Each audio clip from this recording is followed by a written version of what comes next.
¿Qué tal, jóvenes? Buenos días, perdón, buenas tardes. ¿Cómo les va? Buenas tardes, profesora. ¿Qué tal? Buenas tardes. Buenas tardes, Bien, profesor. buenas tardes. Eh, a ver, vamos a tomar nuestra foto correspondiente y después inmediatamente voy a compartir mi pantalla para iniciar con la sesión del día de hoy.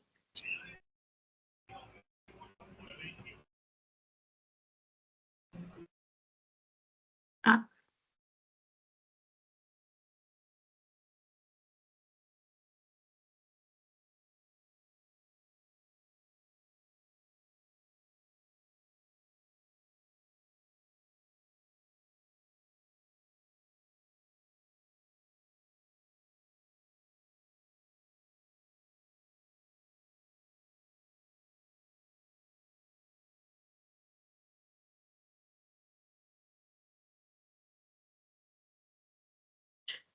bien, como pueden apreciar en sus pantallas, el día de hoy ya estamos en la semana número 15 de nuestro curso de filosofía y al día de hoy comenzamos con una nueva disciplina filosófica, en esta ocasión la estética. Bien, hoy vamos a desarrollar una parte, la primera parte de la estética y la próxima semana, semana número 16, culminamos, bien, con la segunda parte de estética. Como vimos, en la primera sesión de nuestro curso, la estética es aquella disciplina filosófica que, de manera general, podemos decir que estudia el arte. Bien, entonces, además estudia varias cosas relacionadas con el arte, ¿no? Pero en general, de manera eh, muy básica, podemos decir que estudia el arte, ¿correcto? Vamos a ver entonces qué significa estética, ¿bien? Cuando nosotros empezamos eh, a estudiar algunas nuevas disciplinas, lo primero que tenemos que ver es qué cosa significa, por qué se llama así. Bien, la palabra estética proviene de, etimológicamente, es decir, la palabra misma proviene de dos voces, bien, de una voz griega y posteriormente de una voz latina. De la voz griega aesthetique y de la voz latina aesthetica, que ambas se definen como aquello dotado de sensibilidad o aquello dotado de percepción. Bien, es decir, etimológicamente la estética tiene que ver con cuestiones sensibles, con algo que tú captas a través, sobre todo, de tus sentidos, ¿correcto?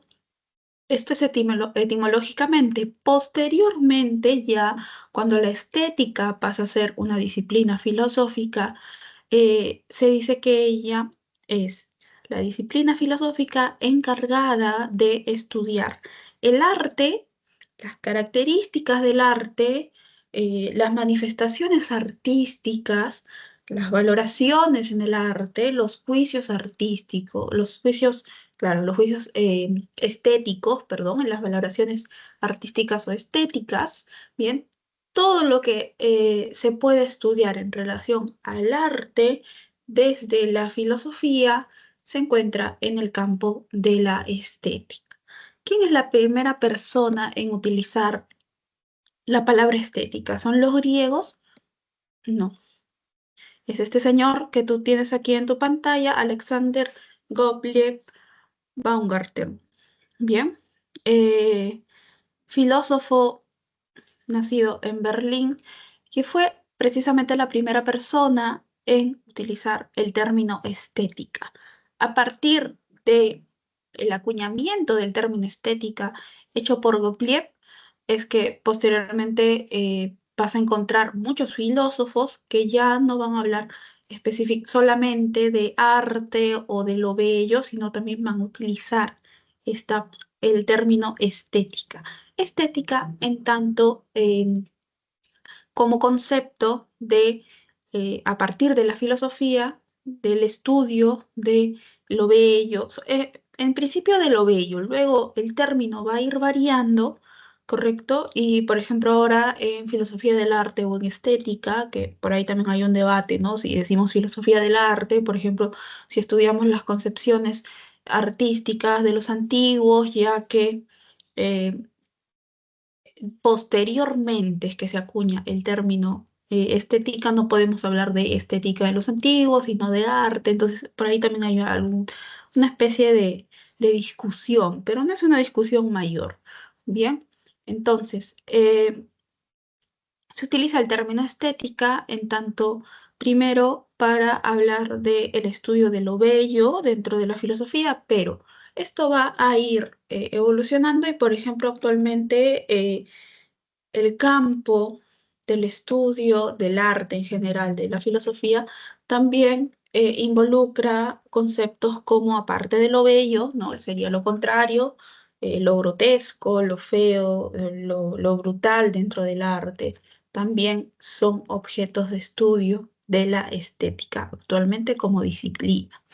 Bien, por ejemplo, si nosotros estamos en nuestro curso de filosofía, y vamos a hablar de arte, un ejemplo clásico, un ejemplo que nos remite a aquello que nosotros hemos estudiado ya a lo largo de estas 15 semanas, es este famoso cuadro titulado La muerte de Sócrates, ¿no? Este cuadro en específico retrata la escena en la que Sócrates va a cumplir su condena, ¿no? ¿Se acuerdan? Cuando en Apología de Sócrates, eh, Platón eh, plasma el juicio en sí que se le desarrolla, ¿no? Que se desarrolla contra Sócrates. ¿Y se acuerdan de qué cosas estaba acusado Sócrates en este juicio? ¿De qué se le acusa a Sócrates? Se le acusa de dos cosas. ¿Alguien se acuerda? De dos cosas específicas, por las que precisamente después es condenado a beber la cicuta, ¿no? Que es un veneno. A Sócrates se le acusa de, en primer lugar, ser una mala influencia para los jóvenes atenienses, ¿bien? Y en segundo lugar, se le acusa de no adorar a los dioses de la ciudad, ¿bien? Porque en esa época no hablamos de país, hablamos de ciudad, de polis, ¿no? Se acusaba de estas dos cosas a Sócrates, Sócrates se defiende, sin embargo, pues la sentencia ya estaba dictada mucho antes, o sea, dictada entre comillas, ¿no? Ya estaba decidido qué sentencia se le iba a dar a Sócrates, ¿no? Y bueno, Sócrates finalmente es sentenciado a beber la cicuta y ese momento es el que se plasma aquí, ¿bien? Y en este cuadro tiene muchos simbolismos y expresa muchas emociones. Porque mira, si tú observas detenidamente este cuadro, que es muy lindo además, eh, ese aquí es Sócrates, ¿bien? Este es Sócrates. Mira la postura de Sócrates, mira cómo levanta el dedo de la mano, ¿no? Cómo está erguido, cómo podemos dar cuenta en este cuadro de que Sócrates ya aceptó cuál es su destino y lo aceptó desde antes. Cuando Sócrates se defiende en su juicio, él sabe que lo van a condenar. Cuando Sócrates posteriormente está encarcelado, viene Critón y le dice, se te conté, ¿no? Viene Critón, le dice, mira Sócrates, hay un plan, te vamos a poder sacar, pero vas a tener que vivir exiliado, no vas a poder regresar a Atenas. Y Sócrates le da una serie de argumentos por los cuales él no puede escapar. Bien, por respeto a las leyes, porque él es un ciudadano, toda su vida ha vivido respetando las leyes, no lo va a hacer no va a ir contra eso al final, etcétera, etcétera.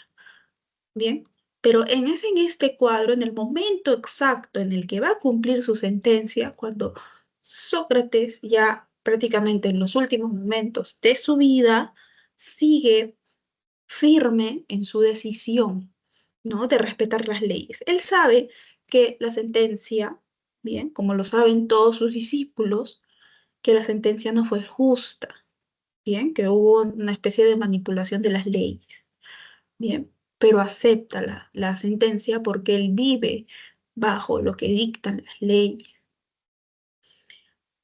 Esta, este semblante de Sócrates eh, se contradice con el semblante de todas las personas que están a su alrededor, ¿no? Todas las personas están lamentándose, ¿no? Están cabizbajos, están llorando, ¿no? Ni siquiera pueden mirar a los ojos a Sócrates, ¿no? Mira, todas las personas están muy conmovidas respecto de lo que va a pasar, porque saben que o sea, ellos saben que Sócrates va a beber la cicuta, ¿no? Entonces, este cuadro, La muerte de Sócrates, ¿no? Dibuja precisamente cómo es que afronta la muerte, que a todos nos va a pasar, pero que a la mayoría les causa cierto temor, un temor muy grande, ¿no? Llegar a este momento de nuestras vidas, que precisamente, paradójicamente es el fin de nuestras vidas, ¿no? ¿Cómo lo afronta Sócrates y cómo lo afrontan los demás? Que ni siquiera es una muerte para ellos, sino, pero es la muerte de una persona muy cercana a ellos. Eh, Todo esto se puede interpretar a partir de el cuadro mismo. Bien. Eh, Otra famosa obra de arte, La Pietà de Michelangelo, de Miguel Ángel, bien, artista eh, que en esta escultura, que bueno, si tú la analizas después con ojos de artista, vas a ver todas las representaciones que hay dentro de ella, ¿no? ¿Representa qué cosa? Representa a María, la imagen de María. En el, en el Renacimiento, que es el puente entre la época medieval y la época moderna, ¿no? Todavía se ensalza, digamos, se tiene muy en cuenta la figura de María, ¿no? María como Madre de Cristo y sobre todo María con todos sus valores y con todos los dones que tiene María, la figura de María, de la Virgen María, ¿no? Como ideal de lo que debería ser el ser humano. Bien, sobre todo las mujeres, ¿no? Esta María negada con el Hijo, esta María que hasta el fin de la vida de Jesús estuvo allí, ¿no? Que recibió en sus brazos a su Hijo cuando lo bajaron de la cruz. Todo esto, todo este aura que envuelve la figura de María es lo que se quería representar y lo que se quería em, de alguna manera volver a reproducir en el ideal de figura femenina, materna, etcétera, de la mujer en general, en esta época. Bien, para estas cosas también es que las obras de arte surgen. Entonces, eh, bien, hasta aquí, jóvenes, todo claro, podemos avanzar. ¿Sí? Bien. Sí, Miss, por mi Avan- lado, sí, gracias. Bien, muchas gracias. Podemos entonces avanzar. Vamos a ver qué, qué han dicho a lo largo de la historia de la filosofía respecto al arte algunos filósofos. Bien, empezamos por la Grecia antigua, donde tenemos claramente marcadas dos posiciones, la de Platón y la de Aristóteles. Bien, esta este es un pequeño extracto, esta imagen que tú ves aquí, ¿no? De la escuela de Atenas. ¿Bien? El famoso cuadro de la escuela de Atenas. Por un lado, acuérdate, Platón está con el dedito hacia arriba. ¿Por qué? Porque él habla de la existencia de dos mundos, ¿no? Y Aristóteles está con la mano así, porque para Aristóteles, recuerda, solamente existe un mundo, el mundo material. Bien. Para Platón, primero, él nos va a hablar de estética, propio, es parte de la época antigua, ¿no? Él habla de arte, habla de cuestiones como lo bello, ¿no? Para Platón, cuando un artista, bien, cuando un artista crea una obra de arte, lo que está haciendo es mímesis. ¿Qué cosa es mímesis? Es un término que significa imitación. El arte, por lo tanto, por definición, solo es mímesis, es imitación. Yo copio algo, según Platón, ¿por qué? Si yo copio algo, ¿por qué es que mi creación no puede ser original? ¿No? Porque si me dicen que algo es una copia, yo entiendo que no es original. Porque para Platón, acuérdate, existen dos mundos. Existe primero el mundo, vamos a buscar, existe primero el mundo que está arriba, ¿no? Digamos, metafóricamente está arriba, no está arriba en realidad, el mundo de las ideas y existe el mundo sensible. Bien, cuando tú copias algo, cuando tú creas arte, ¿sí? Para Platón, lo que estás haciendo es copiar, solo copiar la idea de lo bello. La idea de lo bello es una idea muy importante en la filosofía platónica, ¿correcto? Que se encuentra obviamente en el mundo de las ideas y nosotros no podemos llegar al mundo de las ideas. ¿Quién llega al mundo de las ideas? ¿Te acuerdas? ¿Qué persona llega al mundo de las ideas? El filósofo. El filósofo, ¿no? Recuerda que vimos la alegoría de la caverna, donde el filósofo sale de la cueva, llega al exterior, ¿no? Que representa precisamente este mundo de las ideas. Bien, entonces, solamente el filósofo llega al mundo de las ideas, nosotros no. El artista, cada vez que crea, lo que está haciendo es imitando la idea de lo bello. Nunca va a encontrar la belleza en sí, nunca va a llegar a la idea. Todas las obras de arte que tú veas son, según Platón, según Platón, copia de lo que se encuentra en el mundo de las ideas, que es la idea de belleza. Bien, entonces esto es Platón. Recuerda que entonces en su teoría del arte está muy ligada a su dualismo ontológico. Bien. Pasamos a Aristóteles. Aristóteles, discípulo de Platón, nos dice que el arte, bien, el arte se define por ser una actividad humana que se desarrolla de manera consciente. ¿Qué quiere decir que se desarrolla de manera consciente? Es decir, que en esta actividad humana, el arte, está presente la característica racional del ser humano. Porque, como ya sabemos, ya lo hemos estudiado, para Aristóteles el hombre, el ser humano, es un ser racional. Bien, entonces también mi razón, ¿no? En la teoría aristotélica, mi razón está involucrada en la producción de arte. Otro término importante para Aristóteles, involucrado en su teoría filosófica del arte, es la tecné, la técnica.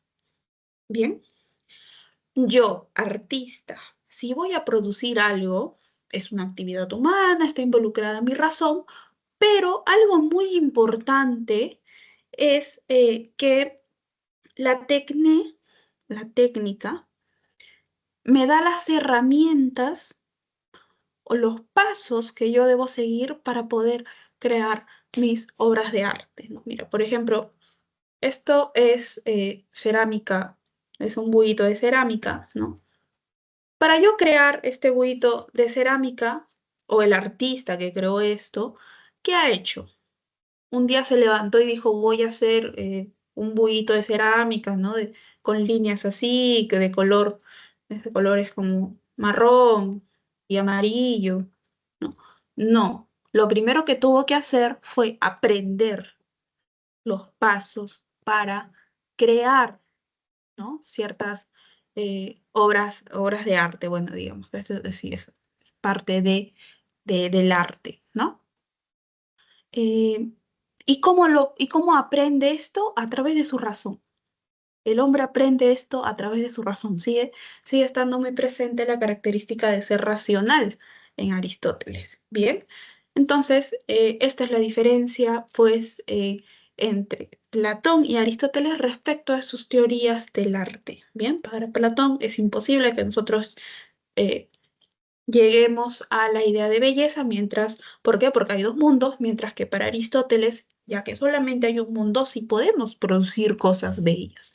Bien, incluso para Aristóteles, recuerda que él divide las ciencias en tres grupos y el arte se encuentra dentro del grupo de las ciencias productivas.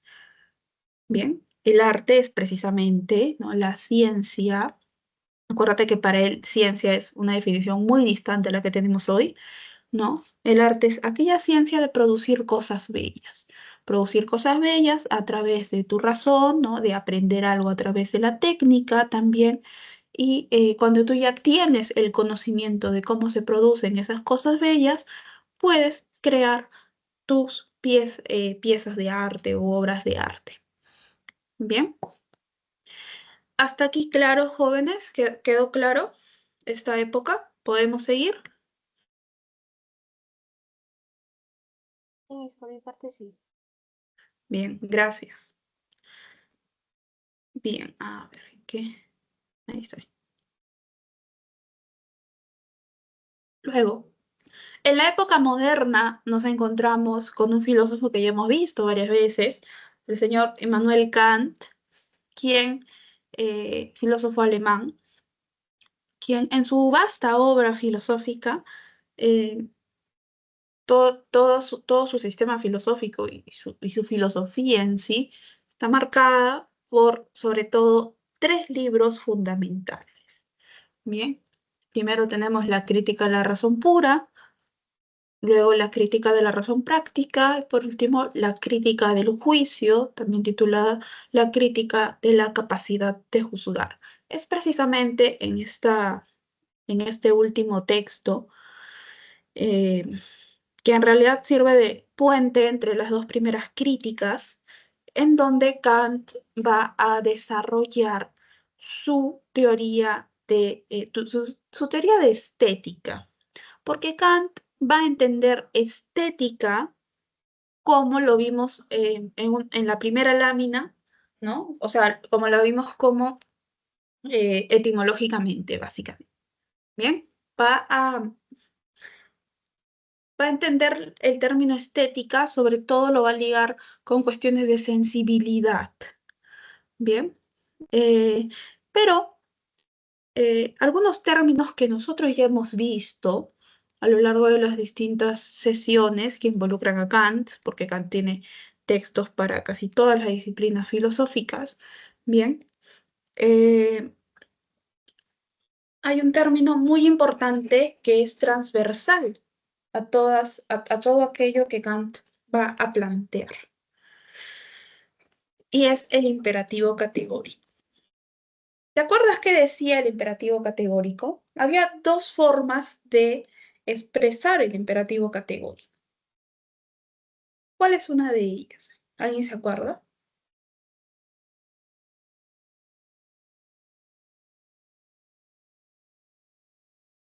¿Sí? La primera forma de expresar el imperativo categórico es actúa de tal manera, ¿no?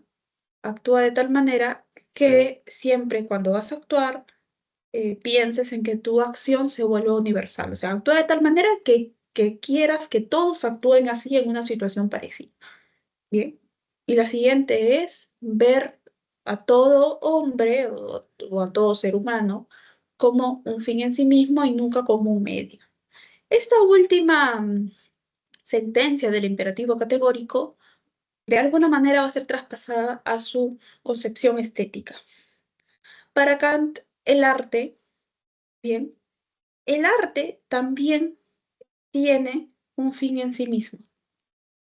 Sí, bien. No solamente tiene esta concepción dentro de su ética, sino también de su estética, imagínate. O sea, cuando yo, espectador, ¿no? Eh, él habla de un término importante también, que es el gusto, ¿bien? Y da 4 definiciones de ella, pero bueno. Eh, Cuando yo, espectador, estoy frente a una obra de arte, ¿bien? Y cuando disfruto de alguna manera, encuentro satisfacción en esta obra de arte, lo último que yo debo buscar es, por ejemplo, que al, al yo decir que fui a una exposición, la gente piense que yo soy muy docto en cuestiones de arte o que me reconozcan como una persona que sabe mucho de arte, ¿no? Simplemente debo admirar la belleza eh, de las cosas porque así son, porque son bellas en sí mismas, ¿bien? Por el contrario, si yo soy un artista, por ejemplo, y construyo una obra de arte, una pintura, una escultura, etcétera, eh, yo debería hacerlo, según Kant, debería hacerlo por la satisfacción misma que me da crear esta obra de arte. No porque yo quiera alcanzar el éxito, no porque yo quiera que, por ejemplo, me compren un cuadro a un elevado precio, no porque yo, por ejemplo, con este cuadro o con esta escultura, etcétera, yo puedo ganar un premio, puedo ganar reconocimiento o puedo ser mejor que otros. No. Si tú buscas eso, vas contra el imperativo categórico kantiano. Estás viendo al arte y la expresión del arte, que es la obra artística, como un medio y no como un fin en sí mismo. ¿Dónde encontramos el fin, una especie de fin en sí mismo, bien, de lo bello para Kant en la belleza libre de la naturaleza, ¿no? Por ejemplo, este paisaje natural, ¿no? Este paisaje natural, valga la redundancia, que emerge en la naturaleza, se dio de manera libre. Nadie lo construyó, o la misma naturaleza no la construyó, para, por ejemplo, que las personas la visiten y la consideren bella y tenga reconocimiento y le tomen muchas fotos. Simplemente se dio. Bien, entonces, este es un ejemplo muy claro de precisamente esta belleza libre que no tiene un objetivo, ¿bien? Y que así se puede captar en la teoría estética kantiana.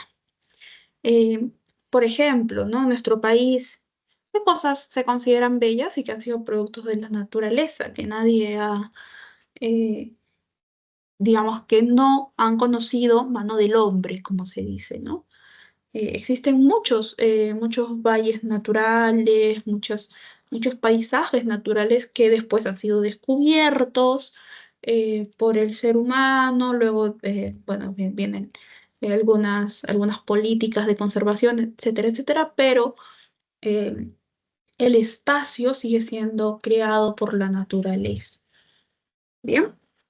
Luego también Kant lo que nos dice es que los juicios de gusto, él habla de juicios de gusto, no específicamente de juicios estéticos, sino de juicios de gusto, que es un término importante también en su filosofía, bien, es decir, sobre aquello que es bello o no,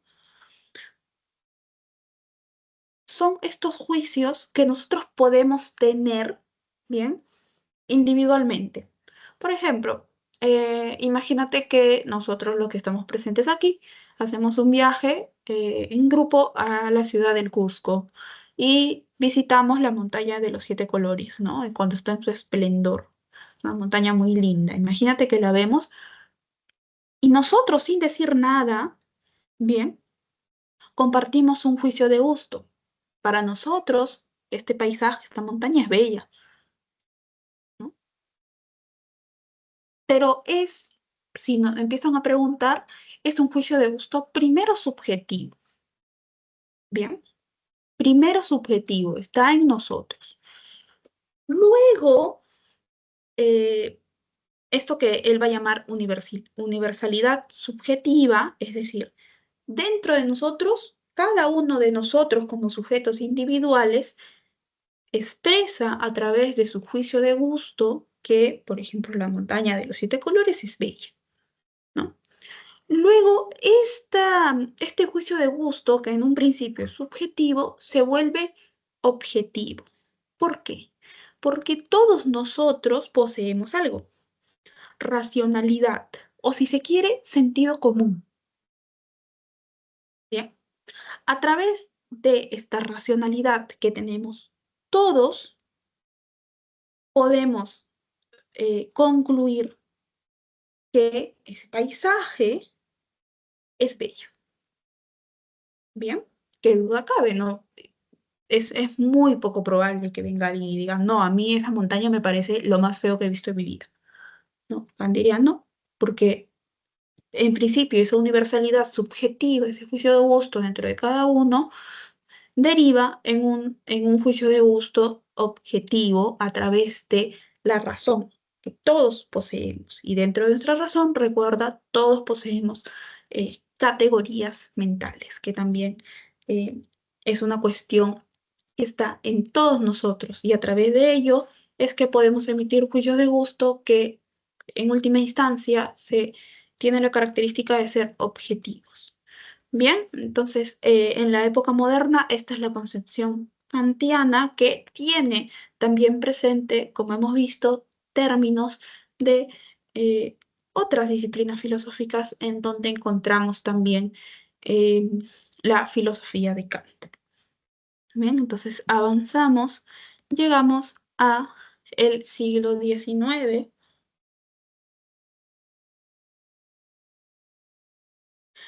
primero con el señor Friedrich Hegel, filósofo alemán, que nosotros también ya hemos visto un par de veces, ¿bien? Em, en Hegel se da una diferenciación muy importante en, frente a la pregunta, ¿qué es lo bello? ¿No? ¿Qué cosa es exactamente lo que estudia la filosofía respecto de lo bello? ¿No? Lo bello en el arte en sí. Para Hegel, en primer lugar, el arte es la expresión que tú puedes captar a través eh, de em, de los sentidos, ¿bien? Puedes captar esto, pero el arte surge a partir de lo que quiere expresar el espíritu. La idea también es conocida como espíritu. Bien, recuerda que cuando vimos filosofía contemporánea siglo XIX, hablamos en Hegel de el espíritu que se vuelve posteriormente espíritu absoluto. Bien, entonces, frente a esto, lo que dice Hegel es que hay una diferenciación entre dos cosas, entre lo bello natural, que es lo bello que surge en la naturaleza, y lo bello artístico, que es lo bello, obviamente, producido por el ser humano. Bien, no es lo mismo, ¿no? Como anteriormente hemos visto que hay por ahí a veces alguna equivalencia, bien, pero para Hegel no es así. Eh, ¿Por qué para Hegel va a hacer aquí una especie de jerarquización? ¿Por qué para Hegel es más importante lo bello artístico? Porque el arte, ¿no? O su teoría del arte, su estética va a estudiar esto. ¿Por qué no esto? Porque para Hegel, en lo bello artístico es donde podemos encontrar el espíritu. ¿no? La idea, el espíritu. Aquí me salió terriblemente eso. Aquí encontramos el espíritu, en lo bello artístico. ¿Por qué? ¿Y por qué no encontramos en lo bello natural el espíritu? Porque el espíritu, recuerda, está dentro de nosotros. Y cuando nosotros producimos lo bello artístico para Hegel, o sea, una obra de arte, o sea, una cosita así, aquí es donde el artista plasma su espíritu. En la naturaleza no hay ningún espíritu. Lo bello natural, que es esto, por ejemplo, lo bello natural, el espíritu frente a lo bello natural puede captar lo bello natural, puede interpretar lo bello natural, ¿ya? Puede observarlo, puede contemplarlo, ¿bien? Pero lo bello natural, el espíritu que está en cada uno de nosotros, no lo puede crear. Bien. Si el hombre, como se dice, ¿no? Si la mano del hombre ingresa en una creación de la naturaleza, esto ya no sería una creación de la naturaleza, ¿no? Pero para Hegel, por eso es que él realiza esta diferenciación, ¿no? La estética estudia pues lo bello artístico porque la obra de arte es una creación ¿del espíritu de quién? Del artista. Bien. Cuando el espíritu se quiere manifestar, ¿qué hace? Crea arte. Y la estética, por eso es que estudia ello, porque a través del arte, ¿bien? A través del arte, el, eh, el creador, el artista, va a expresar lo más profundo que yace en su espíritu, ¿no? Y esto tiene algunos ejemplos que podemos tomar para reforzar aquello que plantea Hegel. A veces cuando tú ves obras de arte o escuchas obras de arte, porque la música también es un arte, ¿no?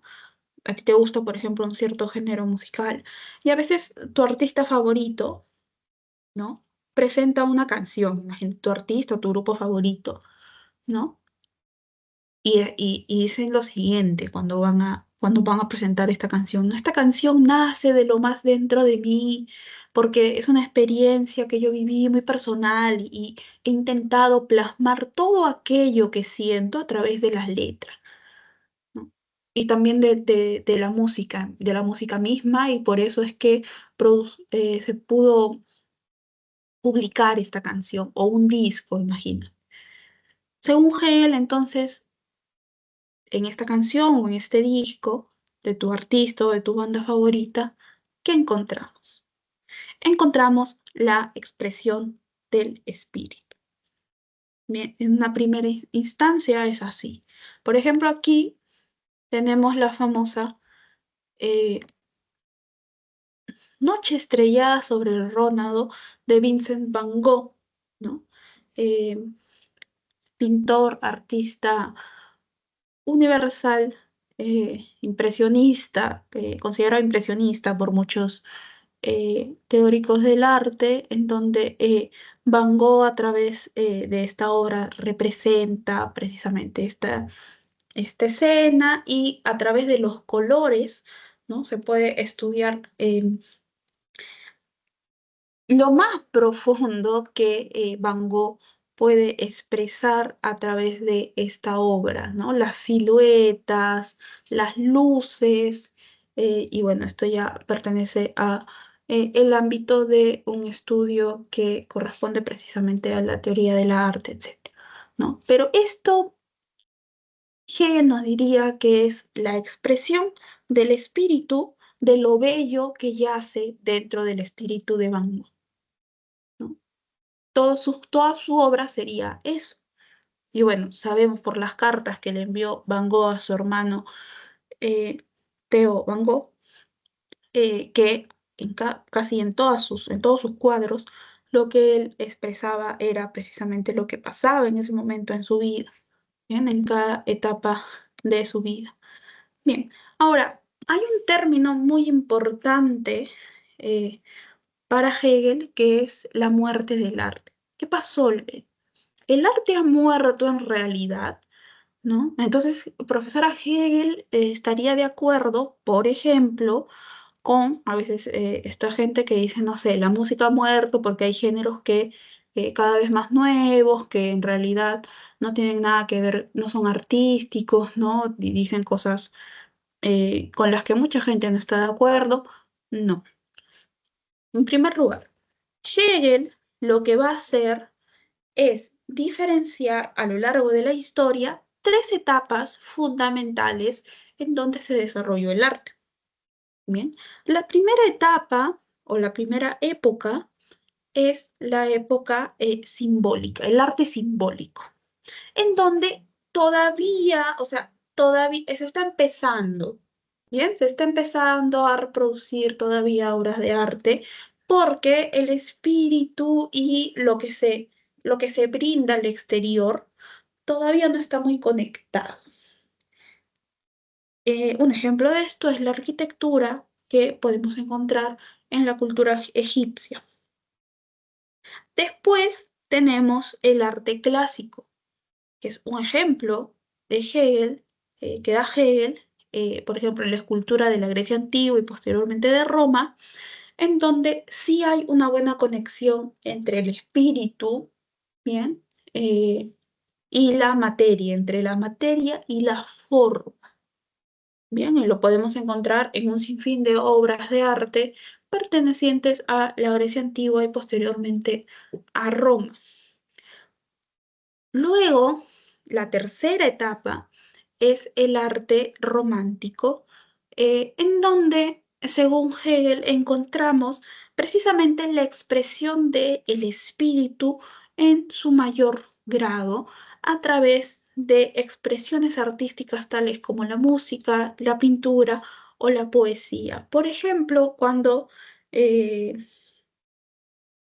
la religión, específicamente el cristianismo, se encuentra en una posición de poder en la historia, tenemos muchas pinturas y sobre todo tenemos música que lo que expresa es precisamente este espíritu, ¿no? Este espíritu, esta belleza que yace en el espíritu de cada artista, ¿no? Según Hegel, por eso es que en este periodo, en el periodo romántico, podemos encontrar la espiritualidad en grado sumo o en su mayor grado.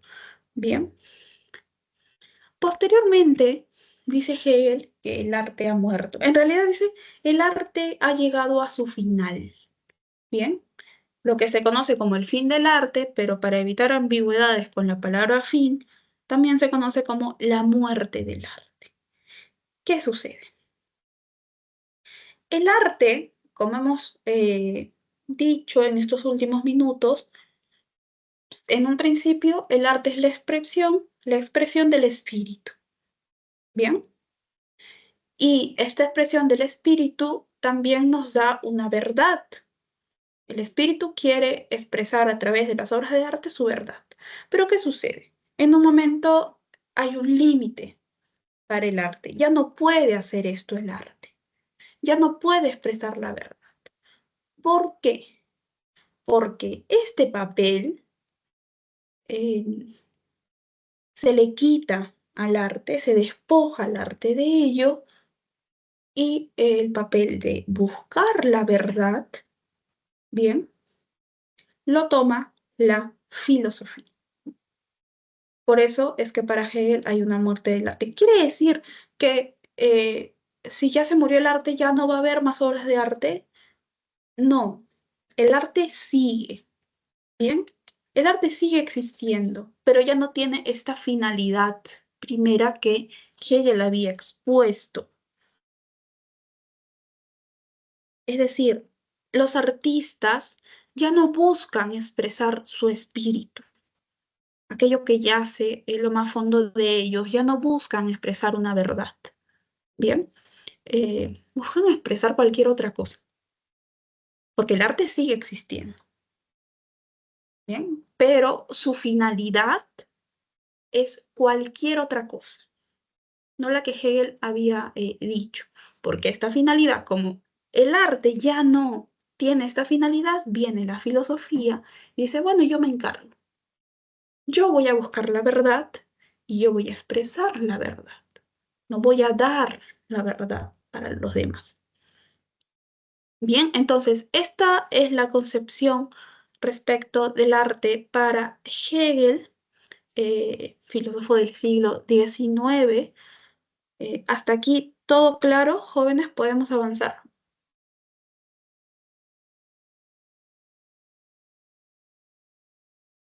¿Sí?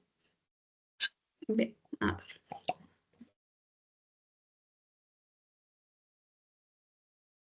avanzamos.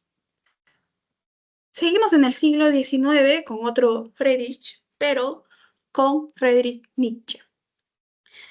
Em, para Nietzsche, el arte, él tiene un texto muy clásico respecto a ello, y paréntesis, en Nietzsche, aparte de filósofo, aparte de filólogo, que era filólogo y filósofo, también fue muy cercano a muchos artistas de su época. También se dedicó un poco al arte.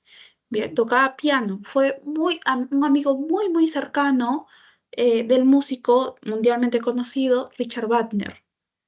Eh, Luego tuvieron por ahí algunas discusiones, terminaron peleados en realidad, y luego Nietzsche escribe su famoso texto El caso Wagner, ¿no? Que es un texto muy cortito y muy interesante, si te interesa un poco la vida extra filosófica de Nietzsche.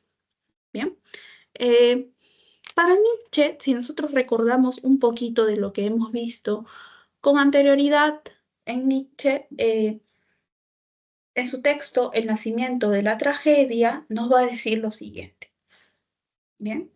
La tragedia, él toma la tragedia como ejemplo de arte, para él es como lo más importante, la tragedia. Bien. El arte surge a partir de que precisamente el artista se entrega a su parte dominada por el dios Dionisio. Dionisios, Dionisio, Dioniso, Baco, también se le conoce como dios de los romanos, ¿no?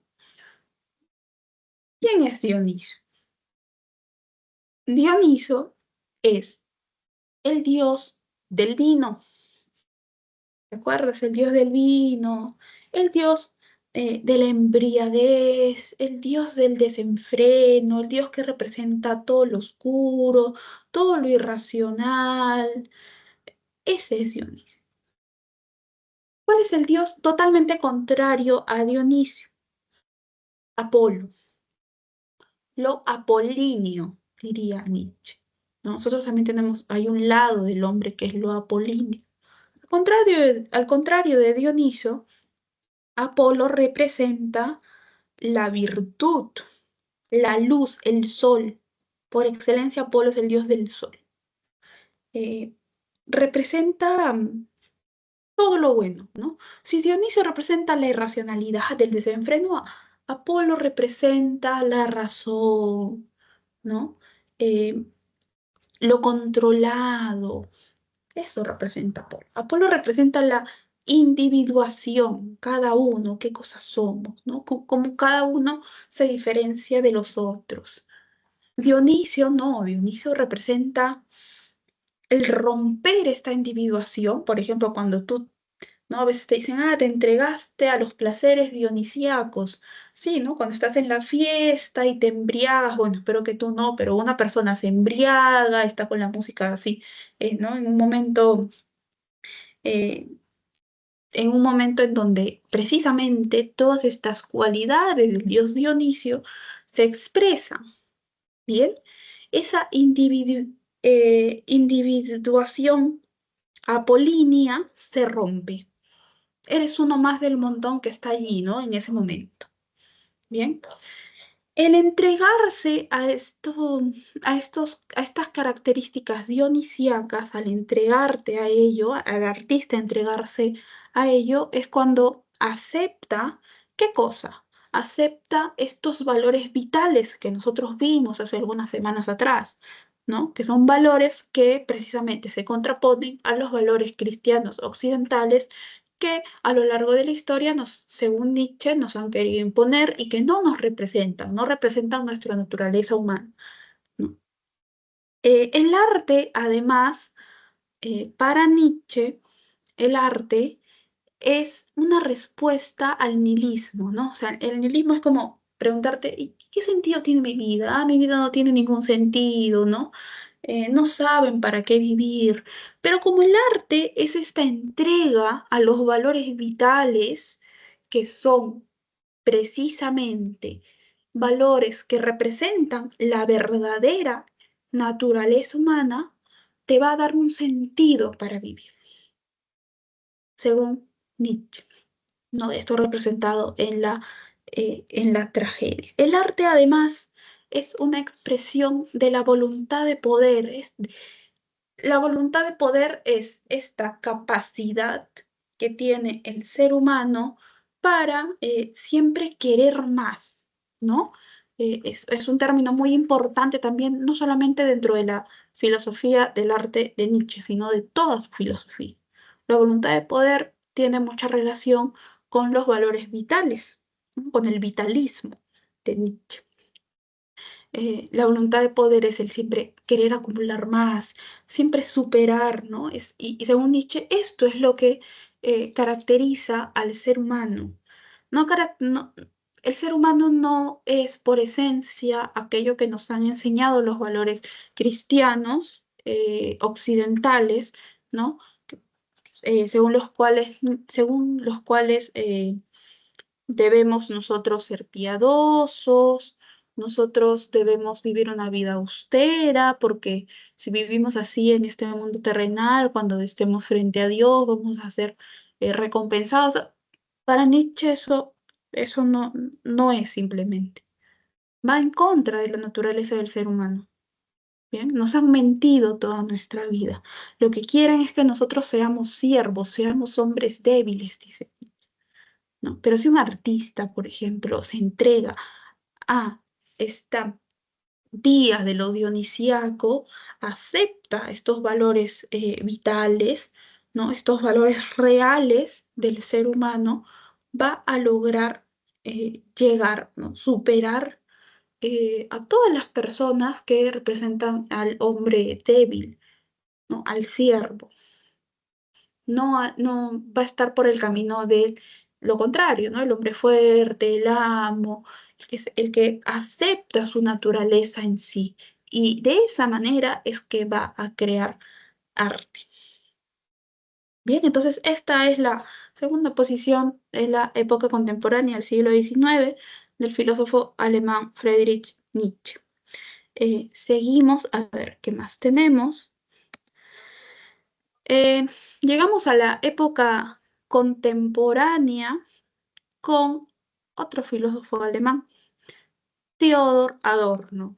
Como curiosidad, Theodor Adorno, de origen judío, tú ves ahí en su nombre Theodor W. Adorno, eh, no utiliza su primer apellido porque precisamente su apellido era de origen judío y producto del contexto de la época, utilizó el apellido de su madre, que era una cantante de ópera famosa de su tiempo. Bien.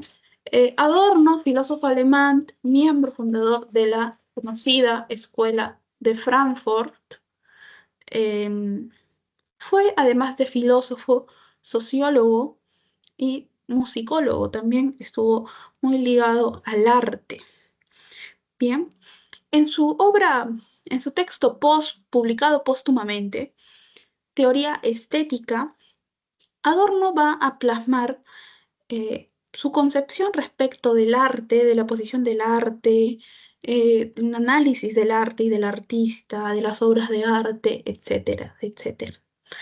La escuela de Frankfurt jóvenes estuvo muy influenciada por la filosofía, por ejemplo, de Hegel.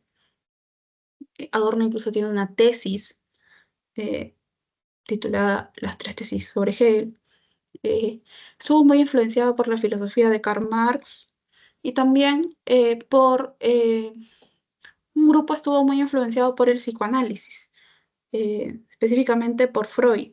Bien, entonces todas estas raíces se pueden encontrar en las posiciones de los distintos miembros de la Escuela de Frankfurt, entre ellos Theodor Adorno.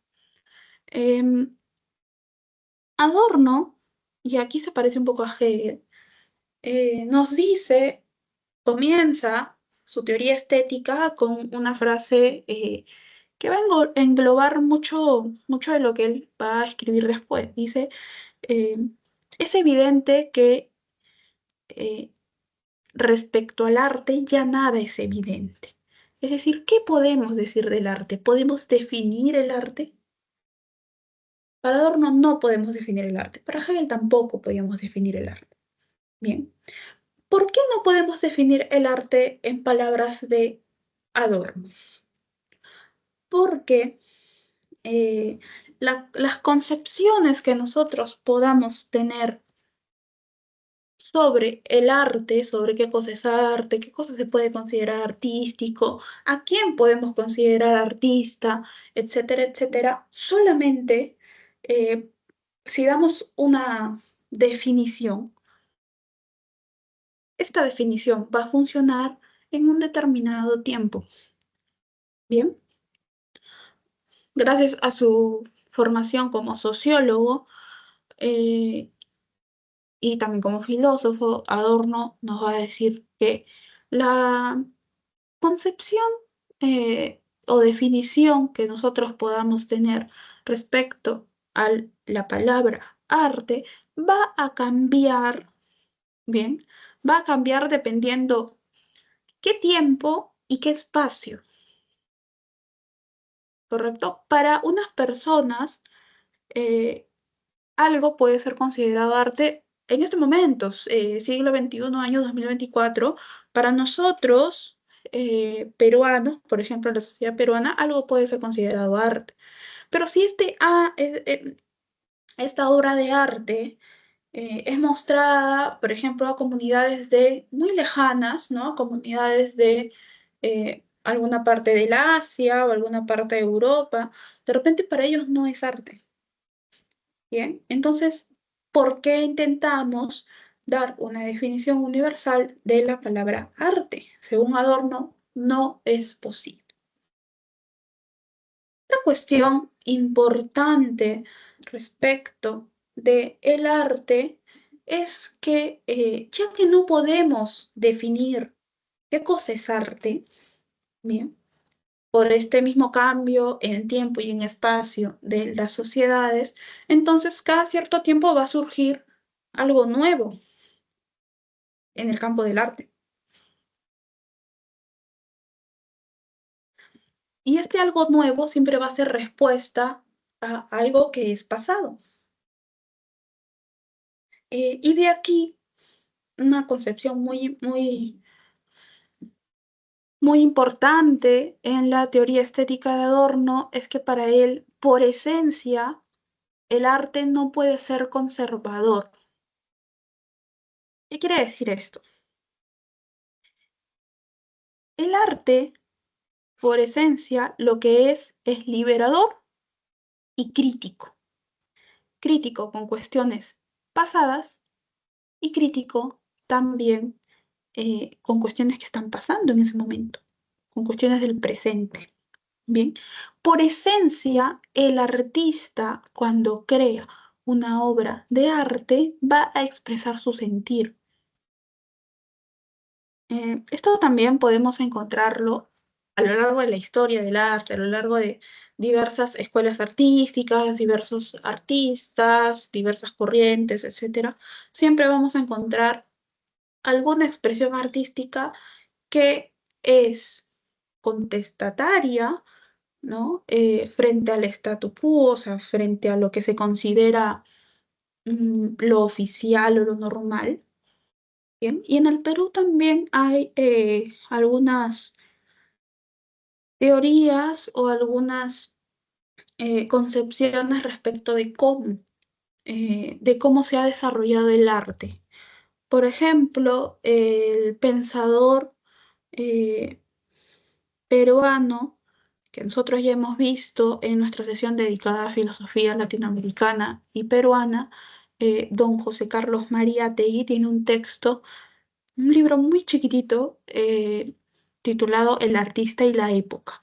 En él, Mariátegui presenta varios ensayos dedicados al análisis de su época, de algunas corrientes artísticas, pero uno de los ensayos es muy interesante porque nos dice algo que hasta el día de hoy podemos ver reflejado en el ámbito del arte, ¿no? Dice, eh, el artista siempre ha sido como una especie, ha vendido una especie de mercancía a los grupos que en su momento son grupos de poder, ¿no? O sea, el artista ha dejado de hacer arte para vender solamente objetos diseñados y moldeados de acuerdo de acuerdo a los gustos de estos grupos de poder. Él no, bueno, no dice grupos de poder, dice burguesía, ¿bien? Eh, Mariátegui tiene una frase muy, muy famosa que dice más o menos, la burguesía lo que quiere del artista es precisamente una expresión que complazca sus gustos más burdos, ¿no? Porque critica los gustos que tienen estos grupos de la burguesía de su época, ¿no? Adorno precisamente critica eh, esta, este volver mercancía al arte. Bien, este despojar de cuestiones como libertad, como expresión de verdad en las obras de arte para simplemente volverlas mercancía que alguien puede comprar. Aquí también Adorno va a mencionar otro término importante que es su crítica a la sociedad de masas. Bien. Em, ¿Qué quiere decir esto? Hay una cultura de masas y hay sociedad de masas, en donde la obra de arte ya no es una obra de arte única que representa, en términos hegelianos, el espíritu del artista. El artista está de alguna manera obligado, porque bueno, o sea, si tú quieres ser artista y vivir del arte, a veces vas a tener que hacer algunos trabajos que tal vez no te gusten. Bien, entonces, eh, al estar en un contexto de sociedad de masas y de cultura de masas, lo que sucede es que las obras de arte se empiezan a reproducir sin tener en esencia misma de estas obras cuestiones como su espíritu, su verdad, que muestren la libertad del artista al momento de recrearla, ¿no? Por ejemplo, algo así muy actual, ¿no? eh, a fines del año pasado, al menos en Lima, no sé si en otras partes del Perú, todo el mundo andaba con estos patitos acá en la cabeza, ¿no? Era un ganchito que te ponías acá y habían patitos que les pusieron gorritos, les pusieron un montón de accesorios. Y tú ibas, por ejemplo, al centro de Lima y encontrabas un montón de gente. Ibas al barrio chino y encontrabas un montón de gente con estos patitos, ¿no? ¿Qué pasaba si esta expresión, este patito curioso, así todo amarillito, que luego fue de varios colores, en un primer momento podía estar ligado a alguna expresión artística, pero luego ¿qué pasó? Se volvió moda y se volvió parte de la cultura de masas. No sé, no he visto, creo que ya no vemos a personas con este accesorio, ¿no? Pero en un momento se volvió parte de la cultura de masas. Se reproducía así un montón porque se quería vender. Nadie se preguntaba cómo surgió, a quién se le ocurrió, por qué, qué cosa quería representar. Bien, entonces aquí hay una cuestión que Adorno critica respecto de la reproducción artística de su época y de la época que todavía vivimos hoy. ¿no? ¿Por qué? Porque en esencia el arte lo que debe representar es la crítica a la misma sociedad y sobre todo exteriorizar aquello que quiere divulgar el artista en su contexto de libertad y de verdad. Cuando captamos el arte así, en términos de libertad y de verdad, sin verla como mercancía, sin verla como reproducción, podemos captar el arte en su esencia digna. ¿Bien? Por ejemplo, aquí tenemos la famosa, producir un poquito, la Guernica del pintor español cubista Pablo Picasso, ¿no? Eh, ¿Qué representa la Guernica? ¿Alguien sabe? ¿Qué quería representar Picasso en la Guernica? ¿Sí? ¿Alguien ha escuchado?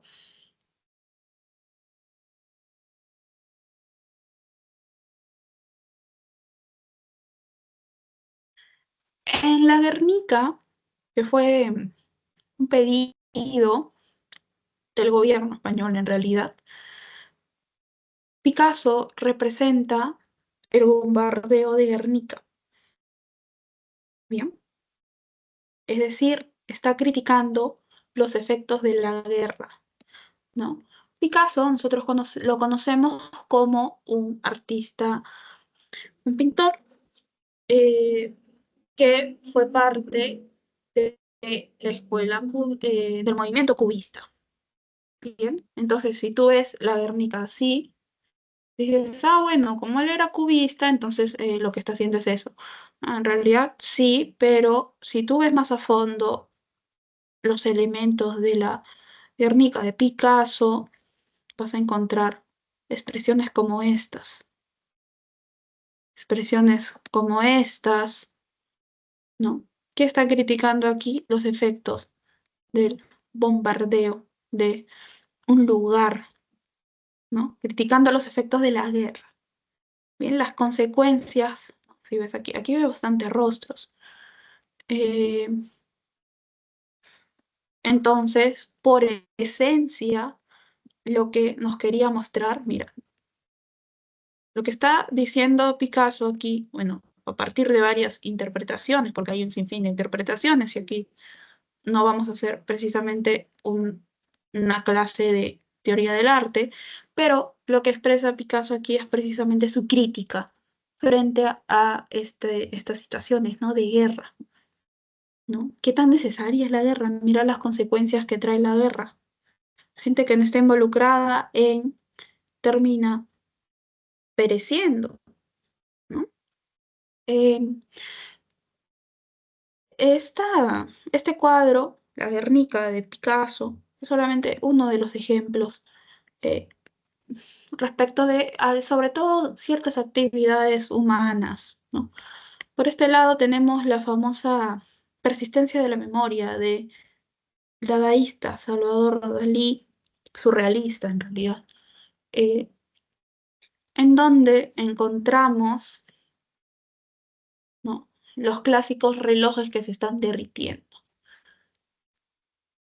Estos relojes que se están derritiendo, y si acá ves más o menos, se dice que también aquí está esta sección del cuadro con el reloj derritiéndose es una especie de autorretrato.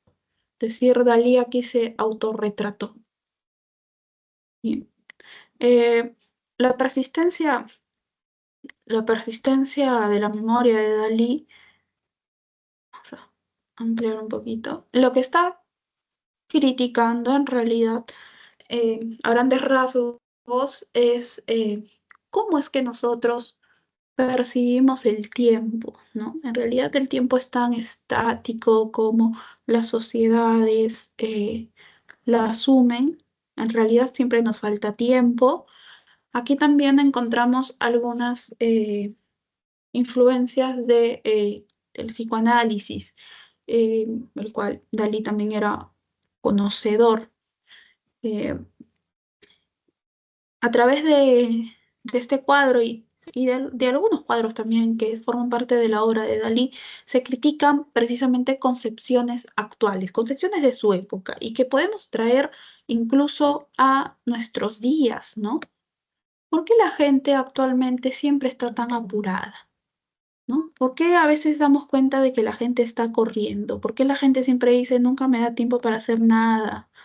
¿No? Estar tan apurado en todas las actividades que uno tiene, seas adulto, responsable de varias cosas, o seas joven incluso, siempre nos falta tiempo, ¿no? Siempre decimos que no podemos organizarnos, siempre tenemos un sinfín de actividades a lo largo de nuestro día, ¿no?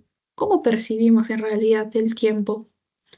¿Cómo damos cuenta de que estamos atravesando los minutos que constituyen nuestra vida? ¿No? A partir de cuadros así, de obras así, eh, nos invita a reflexionar sobre qué estamos haciendo en realidad con nuestro tiempo. Nos damos cuenta de que estamos invirtiendo, lo que también es un término complejo, porque tú inviertes tu tiempo, no, en realidad inviertes dinero. Entonces, estás usando tu tiempo para cosas que realmente eh, te causan algún tipo de satisfacción, satisfacción en qué, ¿no? Y así se pueden generar un sinfín de preguntas. A tu lado derecho encontramos el famoso sin título de Mark Rothko, pintor eh, estadounidense, nació en Letonia, eh, que tiene este famoso cuadro, ¿no? El sin título, ¿no? Que en realidad lo que hace es una crítica a la sociedad moderna, ¿no? Estos son, él es un filósofo del surrealismo moderno, si se quiere, aunque estaba un poco en contra de de esta terminología. Eh, el sin título lo que hace, paradójicamente, es criticar el arte de su época. Este es un cuadro de más o menos los años 70. Bien, o sea, no es tan antiguo también.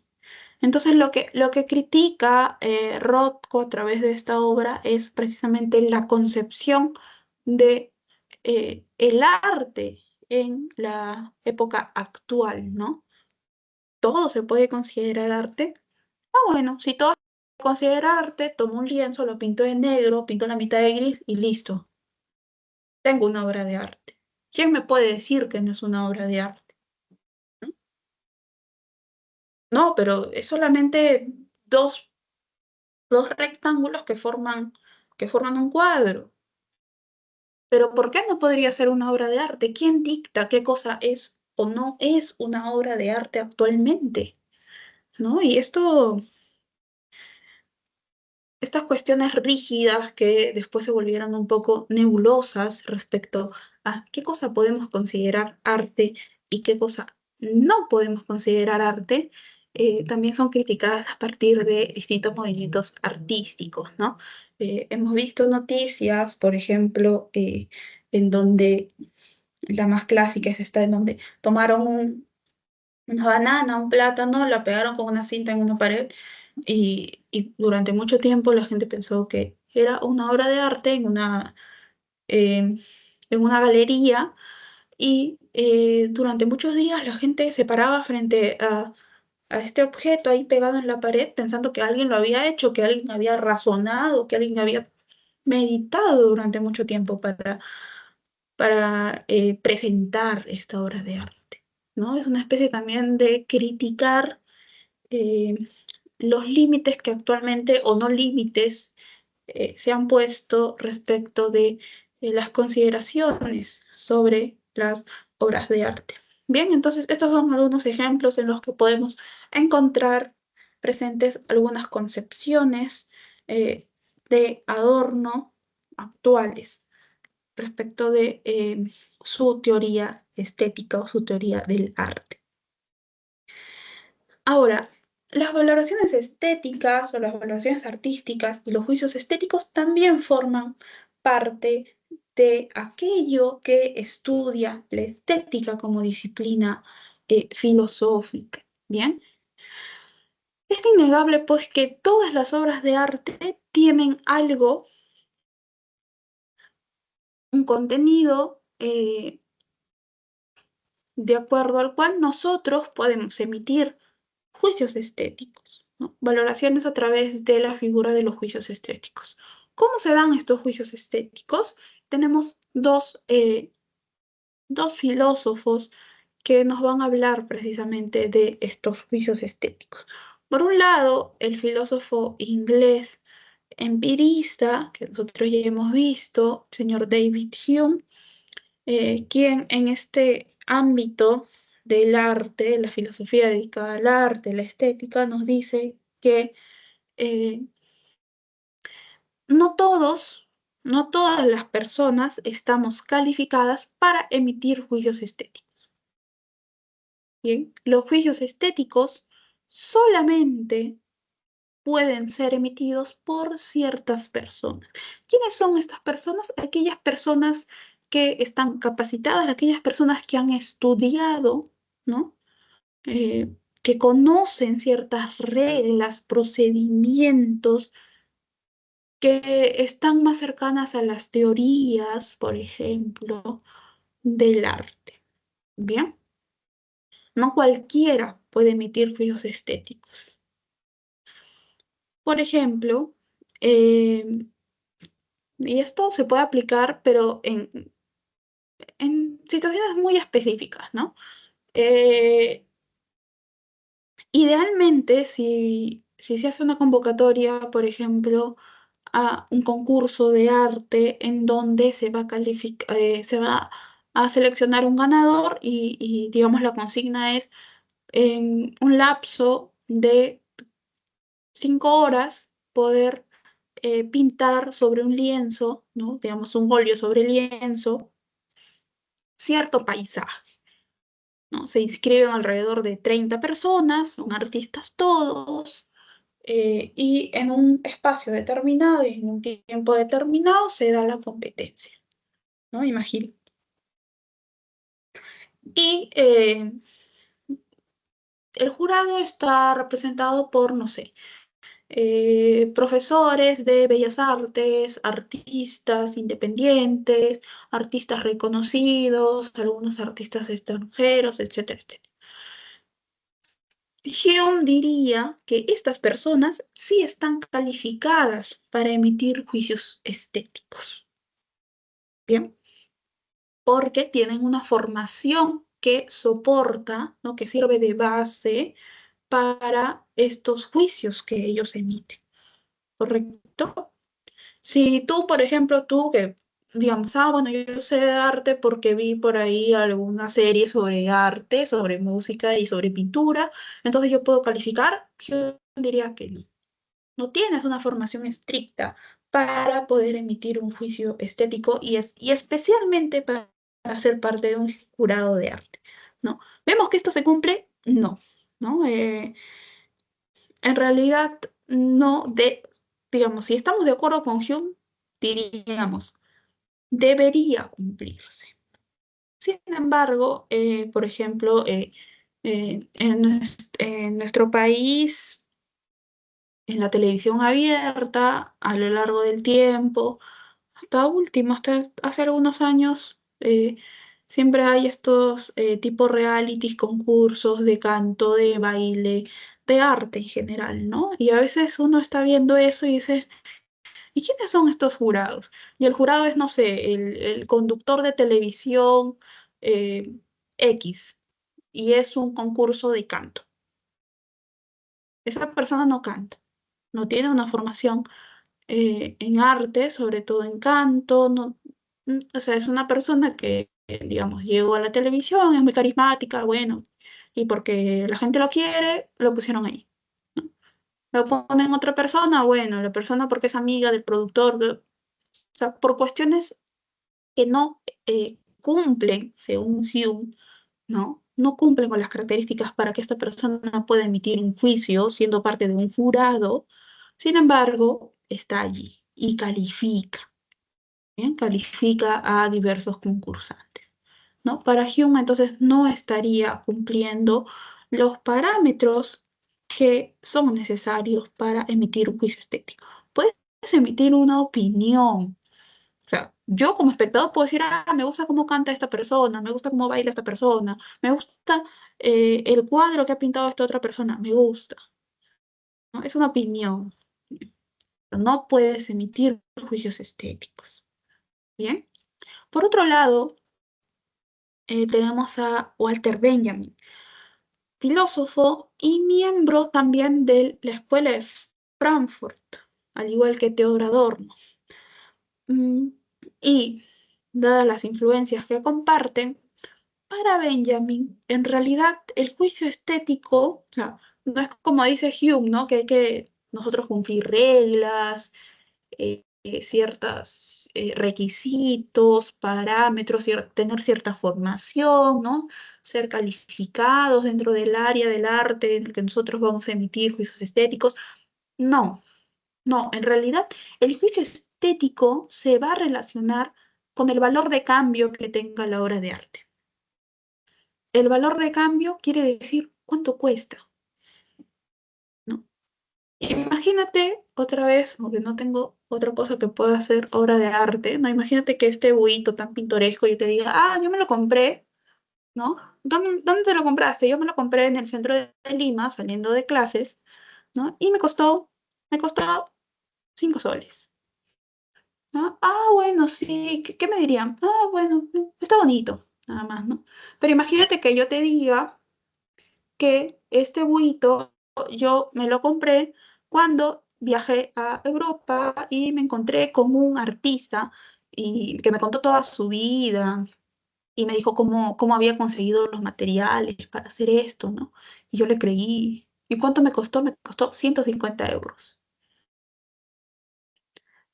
La persona a la que yo le cuento esto, eh, según Benjamin, su juicio estético va a cambiar en una u otra situación. Bien. ¿Por qué? Porque el valor de cambio que yo me he inventado, no me ha costado 150 euros ese buito, ¿no? El valor de cambio también es distinto en cada situación. Bien, así es como emitimos los juicios estéticos actualmente, según Benjamin. Y en realidad es algo que se cumple, ¿no? Mira, por ejemplo, aquí, ¿qué cosa se está dando? Se está dando una subasta. Bien, ¿qué están subastando? Están subastando estos cuadros. Este cuadro, por ejemplo, ¿no? Este cuadro. Y es siempre quién da más, ¿no? ¿Quién da más? ¿Quién da más? Hasta que alguien ya es la última persona que da una cantidad seguramente exorbitante de dinero. eh, y esta persona en realidad piensa que el cuadro en esencia vale por el trabajo del artista o vale todo el dinero que pagó por ese cuadro. Probablemente lo haga sobre todo por em, la situación que va a generar esto después cuando, por ejemplo, lleve este cuadro a su casa o a una oficina o a un lugar y diga, bueno, sí, pues yo pagué por este cuadro 15.000 dólares y se lo gané en la subasta a otras 5 personas y una de esas personas era, no sé, un empresario con mucho dinero, pero yo se lo gané. Bien, mi juicio de valor depende de cuánto pagué yo por ese cuadro, ¿no? Imagínate, y se han dado casos, ¿no? Imagínate cuánto pueden dar o cuánto dieron por el Sin título negro sobre gris de Rothko. Un montón de plata, ¿bien? Imagínate tú comprar este cuadro, tenerlo en tu casa, ¿no? Solamente para decir que pagaste una suma ridícula de dinero por este cuadro. Porque es de un pintor reconocido, de tal movimiento, de tal, no sé, con tales conexiones, que tiene los cuadros expuestos en unas galerías muy importantes a nivel mundial, ¿no? Le estás dando la razón a Rothko, ¿no? ¿Quién establece exactamente qué cosa es arte y qué cosa no es arte? Bien. Y bueno, le estás dando la razón a Benjamin también. El valor de una obra de arte es básicamente el valor de cambio que tiene. ¿Cuánto te costó? Actualmente ya no hablamos de cosas como, no, para mí el valor de esta obra de arte es lo que quiso expresar el artista, ¿no? Por ejemplo, en Van Gogh, cuando pintó, cuando estaba internado en el hospital psiquiátrico, ¿no? Todo el sufrimiento de Van Gogh, el saberse incomprendido, no. Yo compré los girasoles porque a mí me dijeron que valía un montón y por eso lo compré. No lo compré porque cuando lo pintó Van Gogh, que en realidad es una muestra, es una de sus obras más representativas por cuestiones que emergen de él, ¿no? Si no, lo compré porque me costó un montón de plata y quiero tenerlo en la sala de mi casa. Bien, entonces esto es lo que expresa Benjamin respecto a los juicios estéticos. Bien, se contrapone con la postura de David Hume. ¿Qué más tenemos? A ver, ya casi seguimos. Y tenemos una clasificación bastante rápida de aquellas expresiones que se pueden considerar artístico-culturales. Bien. Primero, la pintura, que obviamente, ¿no? Es el arte de plasmar a través de colores y trazos sobre superficies planas de cualquier material, alguna situación o algo que emerja del artista. Tenemos la escultura.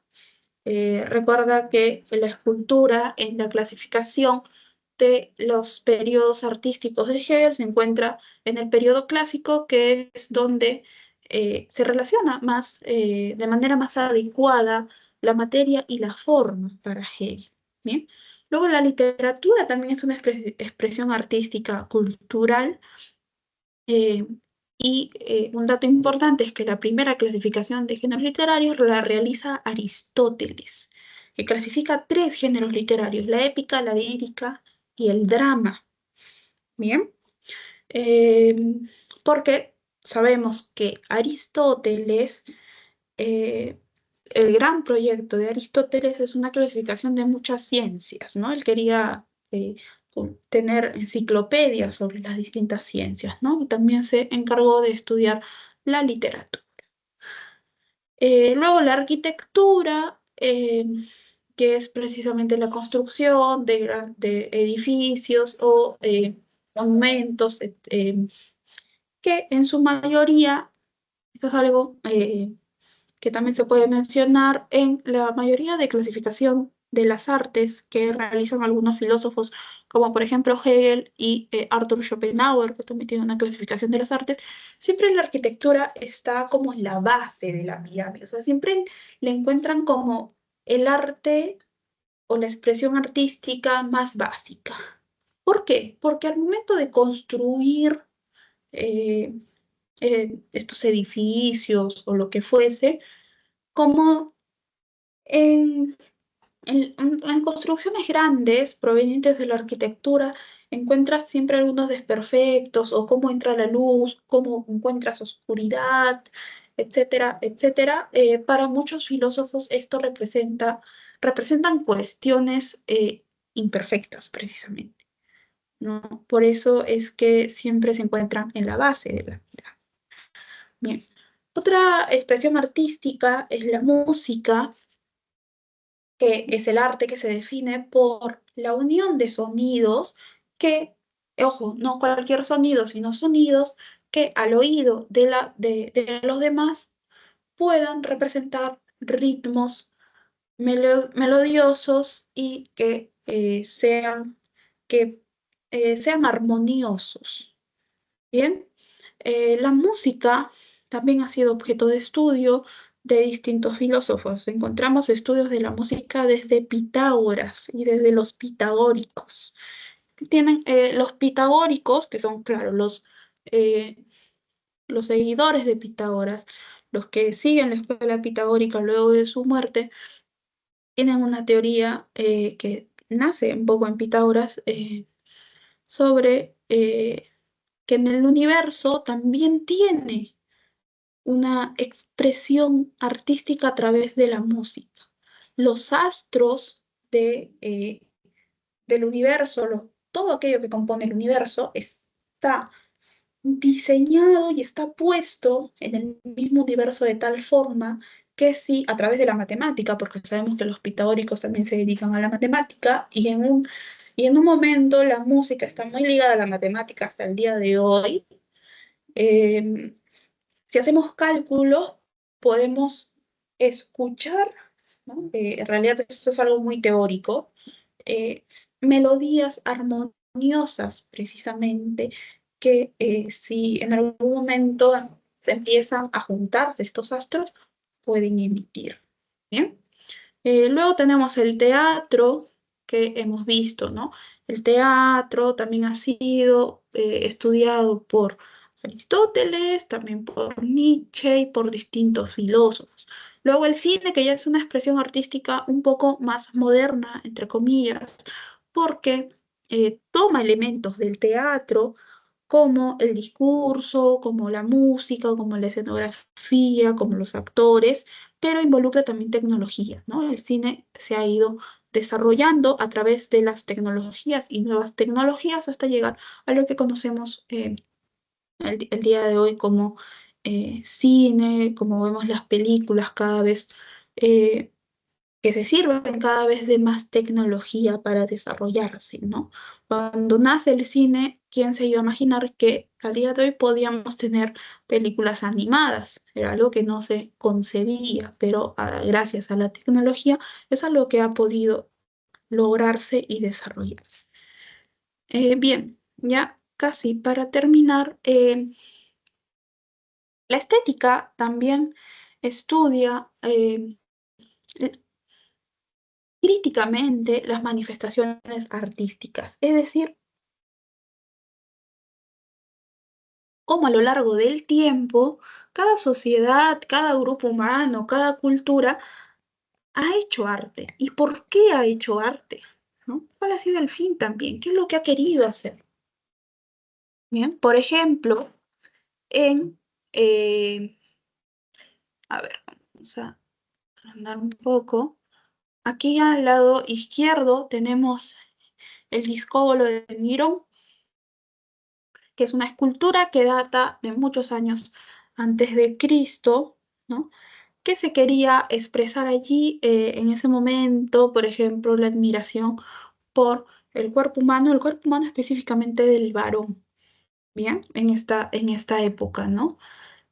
Posteriormente ya tenemos un cuadro, una pintura de Duccio, que es la Maestad, ¿bien? Tenemos otra vez la figura de María o de una virgen, ¿no? De alguien con todas las cualidades que representa María siendo adorada, ¿no? Eh, por imágenes también relacionadas a la religión, producto de la época eh, en la que se pinta esta pintura. Bien. Luego tenemos Los pájaros muertos, que es una pintura de Picasso, pintor que vimos hace un momento con su Guernica, bien, eh, que también, ¿no? Desafía a través de esta representación. Y Picasso te dice, aquí hay pájaros muertos, ¿no? ¿Alguien encuentra pájaros muertos? Sí, ¿no? El cubismo, de donde corriente en la que de la que es representante Pablo Picasso, representa de esta manera eh, el arte, ¿no? Hay una gran diferencia entre la representación de Picasso, aunque no representan lo mismo, pero en la manera de trabajar de Picasso y de Duccio, por ejemplo, ¿no? Y obviamente también con la escultura de Mirón. Eh, por ejemplo, podemos dar cuenta de ¿para qué se han usado las distintas obras de arte a lo largo del mundo? Por ejemplo, en nuestro país, eh, los famosos retablos. ¿Cómo encontramos los? ¿Alguien ha visto los retablos? No, precisamente estos retablos en donde se representan distintas escenas de la vida de nuestra sociedad, ¿no? Cuando se empezó a evangelizar con la llegada de los europeos a nuestro país, se utilizaban el arte, se utilizaba esta especie eh, de obras de arte, ya que el idioma era una barrera, ¿bien? Se utilizaban unas figuras parecidas a las del retablo para evangelizar a los indígenas. Bien, imagínate estos retablos no tenían dentro episodios de la vida cotidiana de las personas, sino tenían episodios bíblicos, mediante los cuales intentaban narrar, contar a los indígenas lo que ellos consideraban la verdadera palabra del verdadero Dios, es decir, los europeos. Bien. Luego, otra manifestación artística que también se utilizó de manera didáctica, aunque bueno, sabemos que la religión no se impuso en nuestro territorio de manera pacífica, bien, pero se utiliza esto de manera didáctica, es el sincretismo. ¿Qué cosa es el sincretismo?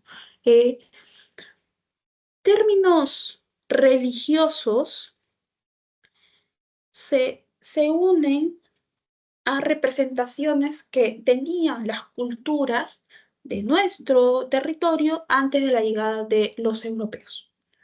Por ejemplo, eh, cuando se dan las celebraciones por Semana Santa, por ejemplo en Ayacucho, ¿no? Que mucha gente viaja porque es una fiesta muy grande y también, no sé, para las fiestas posteriores, etcétera, tú ves que la imagen de las imágenes religiosas que suelen ser de vírgenes, ¿no? Cada lugar tiene una virgen representativa, siempre está la virgen, la imagen, y la falda siempre es en una forma triangular, ¿no? O sea, la falda es algo así, ¿no? La falda es así, ¿no? Y bueno, luego aquí está ya la figura de la Virgen con la melena y tiene una ropa y todo, ¿no? ¿Qué representa esta forma triangular?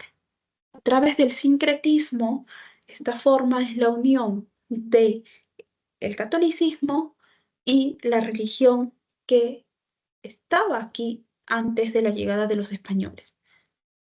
Eh, Esto representa la montaña.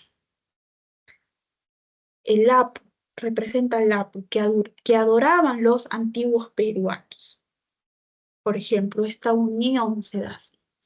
Y así son representadas luego las imágenes religiosas a través de las distintas escuelas artísticas, ¿no? Que también son encargos en realidad de la iglesia y de la corona, ¿no?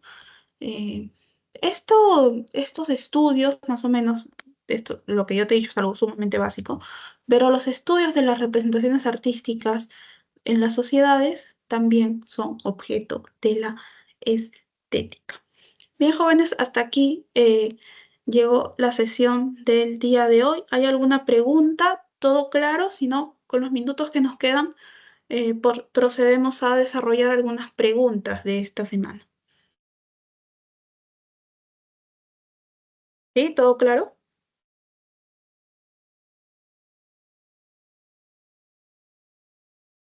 Bien.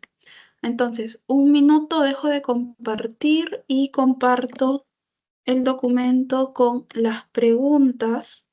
A ver.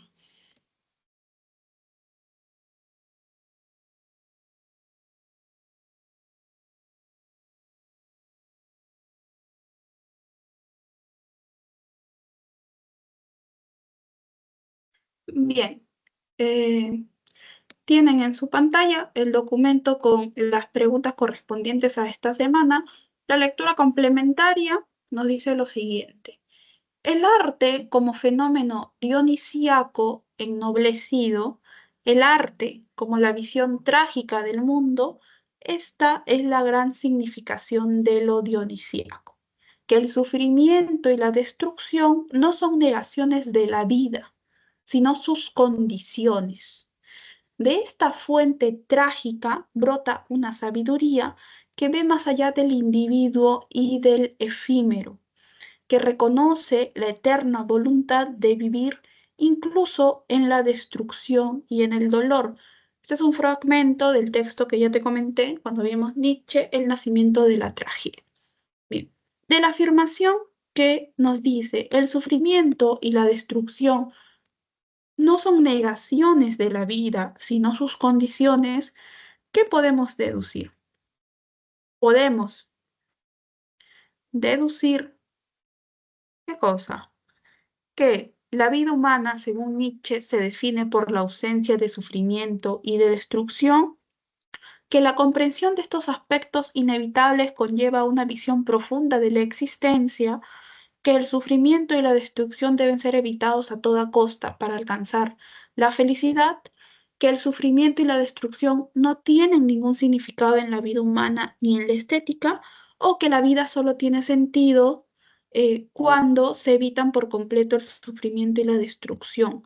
Según lo que hemos visto en Nietzsche, ¿cuál sería la respuesta correcta? ¿Qué alternativa marcamos?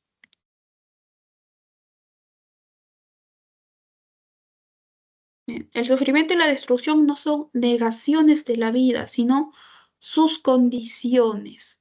¿Por qué? Porque esto lo está relacionando Nietzsche con lo dionisíaco dentro del arte. El arte como algo que emerge a partir de la entrega del artista o del ser humano a lo dionisíaco. Bien. Eh, dice, de esta fuente del sufrimiento y la destrucción como condiciones de la vida, no como negaciones, brota una sabiduría que ve más allá del individuo y del efímero, que reconoce la eterna voluntad de vivir del hombre, ¿no? Incluso en la destrucción y el dolor. Entonces la alternativa correcta es la letra B, ¿no? Es decir, de este fragmento podemos deducir que la comprensión de estos aspectos del sufrimiento y de la destrucción nos lleva a una visión más profunda sobre qué cosa es el vivir. Y esto se relaciona con lo que hemos visto, la voluntad de poder dentro de la filosofía de Nietzsche. Bien, entonces, lectura complementaria, alternativa correcta, letra B. Pasamos a los ejercicios de esta semana. Ejercicio número 1. La historia de Edipo, un hombre noble que sin saberlo mata a su padre y se casa con su madre, despierta emociones intensas en el espectador a medida que la tragedia se desarrolla y se revela el destino infausto de Edipo. El público experimenta una profunda empatía y compasión por el protagonista, así como la posibilidad de enfrentar sus propios miedos y emociones a través de la experiencia teatral.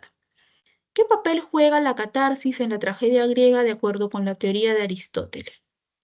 La catarsis en la tragedia griega, de acuerdo a Aristóteles, se refiere al desenlace infeliz e inmoral de Edipo Rey. ¿Acaso la catarsis es un recurso técnico utilizado para crear complot en el drama? ¿Acaso es la purificación emocional y espiritual que vive el espectador? Tal vez la catarsis se relaciona con la ausencia de resolución y conclusión en la trama, o la catarsis implica la complejidad lingüística y la intriga en la estructura del drama. Bien, la catarsis, jóvenes, para Aristóteles es la experiencia que se da en la tragedia, por ejemplo, en la historia de Edipo, en Edipo Rey, mediante la cual el espectador, a través de lo que va viendo a lo largo de la puesta en escena, llega a ver plasmadas sus sentimientos o pasiones, ¿no?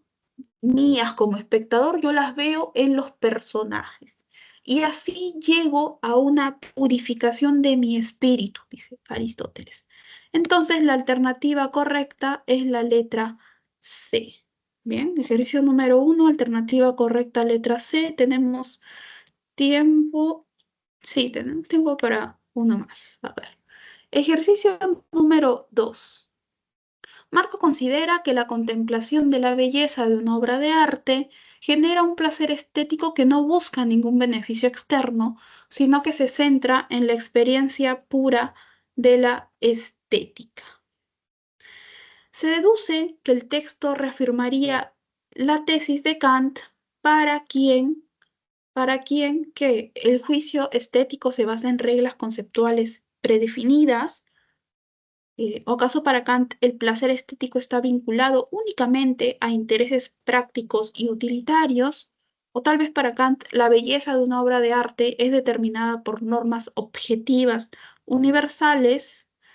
Tal vez para Kant el juicio estético implica una contemplación desinteresada de la belleza, o para Kant, ¿acaso la subjetividad no tiene influencia en el juicio estético? ¿Cuál sería la alternativa correcta, no? Eh, ¿Qué es lo que afirma Kant en su tesis estética, en su filosofía estética?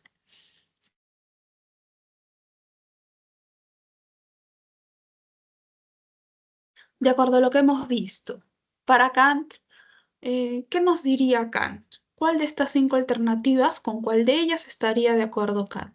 Muy bien, ¿no? Con la letra D. Para Kant, eh, el juicio estético, bien, eh, él habla de juicios de gusto, ¿no? Necesariamente se tiene que dar en una contemplación desinteresada de la obra de arte.